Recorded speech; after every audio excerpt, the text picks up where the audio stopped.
The Super Bowl was a dog, but SEC women's basketball sure did deliver, and we are going to break down the two featured games today on Super Sunday, which was LSU versus Tennessee, and obviously the highlight, Texas versus South Carolina. Now, I think generally I am not much of a coach second guesser. I think I questioned Mulkey at the end of last year's game when they went down. I think it was to Auburn, and she had Angel Reese, or Angel Reese had the final play when they were down by 1 point. I can't remember all the specifics, but I was like, you got to get that ball to Michaela Williams, not Angel Reese running an ISO play. And some thought I was right, some thought I was wrong.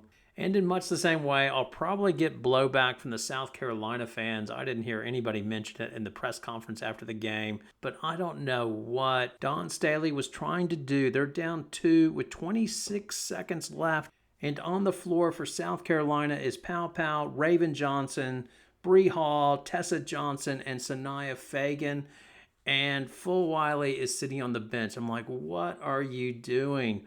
Not only that, Raven Johnson has been cold as ice the entire game, having gone 0 for 5 versus Full Wiley, who'd gone 4 for 9 for 13 points. She was their best scorer in the game, basically. And you have her sitting on the bench. And even if you think you need Raven Johnson on the court for leadership and inbound the ball, great. Okay, fine. But the play, obviously, things get muddled up when you're doing an inbound. It doesn't go to plan. I'm sure the idea was not to have Tessa Johnson run pick and roll off Raven Johnson, but that's the play they got where Tessa Johnson, which she does not do well, is going to the basket. You want her in the corner, spot up shooter doing that. And basically you took your best one-on-one player who can create when it all goes down and you chained her to the bench. I mean, like I said, if you wanted Raven on the floor, which is fine for her leadership and inbounding the ball, then take Fagan off. And I know Old Acre's big, but in that case, I would have still, I'm happy to go small, dribble the ball out, and just take one last shot to try to tie the game. Or potentially, if they collapse on Raven Johnson, or not Raven Johnson, but if they collapse on Full Wiley, then maybe she can throw it out to the three-point line for Pow Pow or Tessa Hall to hit a three-pointer for a walk-off win. That's the way I would have gone, because Old Acre was killing them on the boards, and if you go into overtime, it's probably not going to go well for you. And to be clear, that's not the only reason Texas won. Texas played better. They controlled the pace of the game. In the last 5 games, Texas has gotten 65 possessions. In this game, they got 64. South Carolina, on the other hand, in the last 5 games, they've gotten 72 possessions, but in this game, they only got 65. So essentially, this game turned into a rock fight. South Carolina could not hit any shots. It felt like every shot they had at the rim, they would miss, and a large part of that was probably Old Acre and Jones just being in there. But yeah, they only shot 36% from the floor and 26% from the three-point line. Texas, on the other hand, they shot 44% from the floor and 0% from three. They took 4 three-pointers, made nil. South Carolina took 19 and made 5. South Carolina got out-rebounded by 7, 35 to 42. A lot of that was just Old Acre killing them on the inside in the fourth quarter.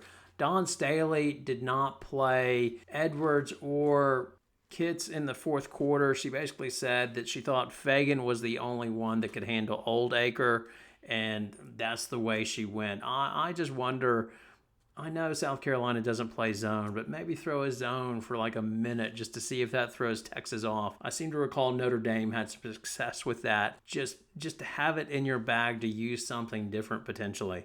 Now, lastly, I should throw some flowers at Texas. It was a good environment. Booker had a nice bounce back game. She went for 20 points. She wasn't efficient. She went 7 for 22. But in that game, that's almost like a beautiful shooting percentage, because there weren't a lot of makes in this game, and any point was a good point. She obviously had the play of the game, or the one where Old Acre goes to the floor and throws out the pass, and then Booker gets fouled making the basket, and you think she's hurt, and then she throws up the hook'em horns. That was pretty good. I'll finish with this. Obviously, both these teams are good. Going into the tournament, well, we still have SEC to finish and the SEC tournament. But in tournament play, I still like South Carolina better, just because they can play different styles of basketball. They got involved in this rock fight and they almost won the game. Versus Texas, if they get in or meet a team that's hitting 3-pointers, they're going to be very limited in how they're able to fight back in those games. They really have to control pace and the style of play to be effective, and that can be dangerous. Now, the other marquee game was Tennessee at LSU. It went back and forth. It was a good game. I'm lucky I didn't get out my preview video because I thought Tennessee would have a letdown after their UConn victory, and they came out and they gave LSU a really good game. For Tennessee, instead of just chucking from the 3-point line, they really spread out LSU and then would attack and drive to the basket with a lot of success.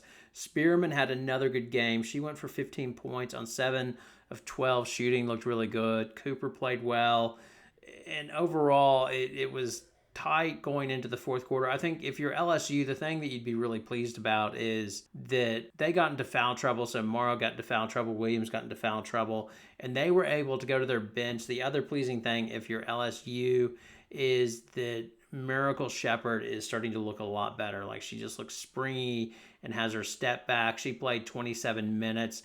Day Wilson just, she was limited to 16 minutes at point guard. She really hasn't provided much offensive firepower. And then early on in the game, like, she threw like this hook pass across the court with a turnover, and straight away she went to the bench. And I just think Mulkey's just like, nah, I'll go with Miracle Shepherd out there as one of my guards as well. Obviously, Kaylin Gilbert had it going on, as she just loves playing Tennessee, going for 23 points on 7 of 15 shooting.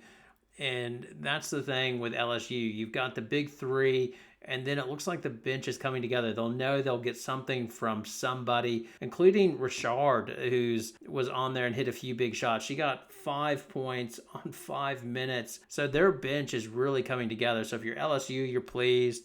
If you're Tennessee, I think you're pleased that you went into LSU's house and played well. Kim Caldwell, she's still irritated by the rebounds. I think they gave up 15 offensive rebounds to LSU, which happens when you play LSU. But overall, you could tell that she thinks her team is coming together. And to play strongly after the big win at UConn, I think that's really good for Tennessee. I think that shows that they are really developing and turning into a good team. Now, the good thing for SEC women basketball fans is it's not over. You get a bit of dessert on your Monday, which will be Kentucky at Ole Miss. I think Ole Miss will win this, but I wouldn't. Every time I pick against Kentucky, they prove me wrong.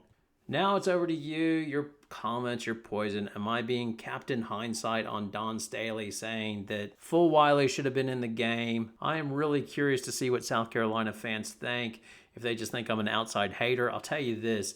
The big loser in all of this is probably UConn, because they're going to get a cranky South Carolina this week. So they better bring their A game or they are going to get embarrassed. Thanks a lot for watching. Have a good night.